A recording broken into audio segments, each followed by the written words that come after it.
Қамыры жұп-жұмсақ әрі қытырлақ болып шығатын пиццаны жасап көргіңіз келсе, міндетті түрде осы рецептпен жасап көріңіздер.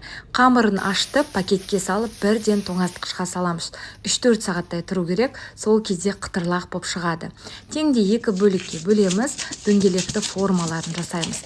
Соусына мен кетчуп пен майонезден араластырдым. Орегано, базилик болса, одан да қоссаңыздар болады. Сырдан моцарелла ірімшігін пайдалануға кеңес беремін.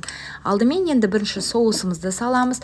Ірімшігімізден сеуіп, шұжықтарымыздан салып, 220 градуста қыздырылып тұрған пеште 8-9 минуттай пісіріп алатын боламыз. Пепперони пиццасы піскенше енді болонезаны жасаймыз. Дәл солай етіп жайып шығамыз, соусымыздан жағамыз, ірімшігімізден сеуіп, үстіне алдын ала қуырылған фарш пен тәтті болғар бұрышын саламыз. Қызар ірімшіктің менде 2 түрі, моцарелла және де кез келген ірімшіктен қоссаңыздар болады.